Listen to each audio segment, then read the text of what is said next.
the consensus was that Oleksandr Usyk was number 3 behind Naoya Inoue, Terrence Crawford, Naoya Inoue, whatever the order you have it. Does he leapfrog both of them now after beating Tyson Fury, even though the fight was pretty close?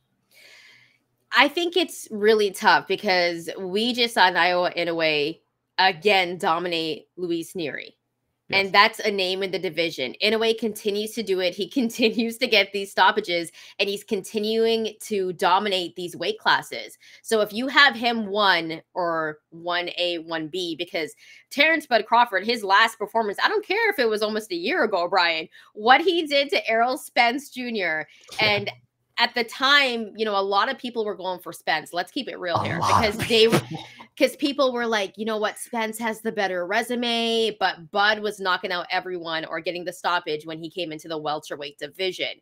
Now, if you have it, Terrence Bud Crawford number 1, Inoue number 2, like, I'm not going to be mad at you, but Oleksandr Usyk, when you take a look at his resume looks really good. I mean, he has a win over Tyson Fury. He's beat Anthony Joshua 2 times, who I believe has the best heavyweight resume.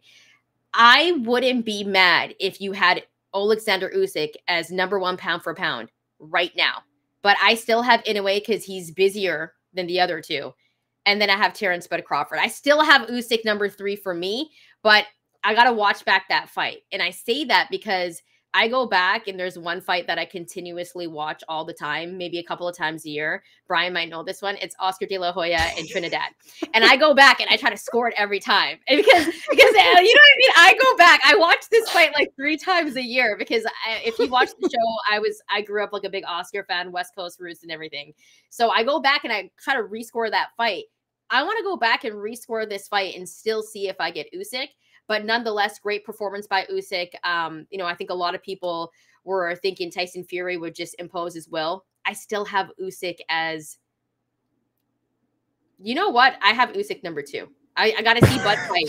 I got to see Bud fight because he just beat Tyson Fury. Like, he just beat Tyson Fury. I can't move Crawford from 1 to 3. Here's the thing. Not moving Oleksandr Usyk to 2 or 1 feels wrong after having him at 3 after this. That's why I said, let me move him up to 2 because Bud's going to fight in August and then I'll move Bud right back up, you know, because it's about like how busy they are. Right. But also Crawford and Inoue are more dominant. Now, I wish Crawford would fight more than once a year. He hasn't done that since 2019, but every time we've seen him, he has destroyed whoever he's fought, including Errol Spence. We'll see what happens in August. That was a murder. That was like not even like destroyed. Like, Spence got murdered. Like, that was seriously. Yeah, that was really bad. And then Inoue got dropped by Luis Nery, and he didn't lose like another second of that fight. Maybe round 2, like Nery, I thought had a couple other moments, and then Inoue shut that shit down. See, I want to go back to what you said about dominance because Usyk cleaned out the cruiserweight division. Yeah, went into the heavyweight division. Everyone's like, he's the smaller guy. And a lot of people thought that AJ would beat him. Usyk schooled him twice, in my opinion. Yeah, although like, some people think the second one was split decision. Some people think that fight was really close. I don't think he dominated AJ the second time, but I had him winning. You know, I had him winning like safely. Yeah, which is dominance to me. Like, if someone's winning safely, like split decision, maybe that has something to do because Eddie Hearn loves himself some Anthony Joshua. I don't know, but if we're getting nitpicky, dominance is probably like 117, 111 on, and I had it 116, 112. Okay, I got you. I think dominance is like the Undertaker at WrestleMania or something like that. Oh yeah, you're right. That's dominance. You want to get into wrestling, man, you know. But Brian, I want to ask you the same question, and I want you to kind of get in depth with it. Do you believe after this fight that Oleksandr Usyk is pound for pound number 1 on that list? He has a case, but again, I don't know how I knock off. Like, how do I knock off Naoya Inoue or Terrence Crawford? Like, Terrence Crawford to me is pound for pound better than everyone else. He's been the most dominant in his career out of everyone we're talking about. Like, has Terrence Crawford had a close fight ever? You know, like, has he had a fight where he fought Sean Porter after Sean Porter had a close fight with Errol Spence and he destroyed him? Like, by the way, I had that as a draw, Spence and Sean Porter.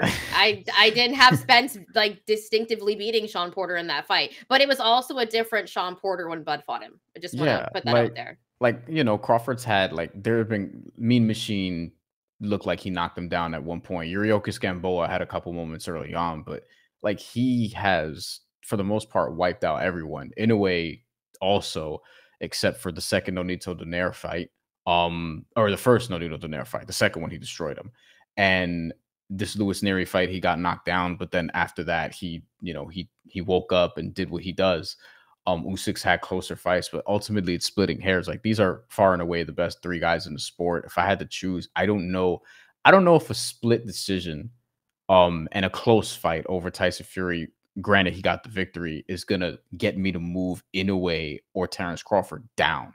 Terrence Crawford, the case is there because of like his inactivity. He hasn't fought twice in a year since 2019, and then Inoue, Inoue got dropped in his last fight, but at the same time, like you know, if you have Usyk 2-1 now after this and move him up, like I don't think that's a bad thing. Like I'm not gonna be like, oh, you're stupid, you don't know shit. No, like no. But to me, I can't quite get there. If Usyk got the knockout in round 9, like people thought he should have, then I'm probably like, oh man, like I might have to move this dude up. For me, it's just whoever's fighting. Like, I'm very fickle with this because they're so good. I'm just going to keep it real with bias. you. Yeah, that's what it is for me. And I'm not going to sit here and lie to you guys about it, okay? Inoue beats Lewis Neri. Yo, we're number 1. You know what I mean? Bud's going to fight in August, and I think he's going to have a good performance, and he'll probably move back up to number 1 for me. But for me, just having Tyson Fury on your resume, also beating Anthony Joshua Tice, regardless of what you think of him, that's such an accomplishment. Mm-hmm. Right? A win is a win. Like, I'm a Raiders fan. I don't care if we win ugly. That's a win to me. You know what I mean? So the fact that he has Tyson Fury on his resume, he's undisputed at heavyweight. The last time we saw that, I was like 10 years old. I was 6.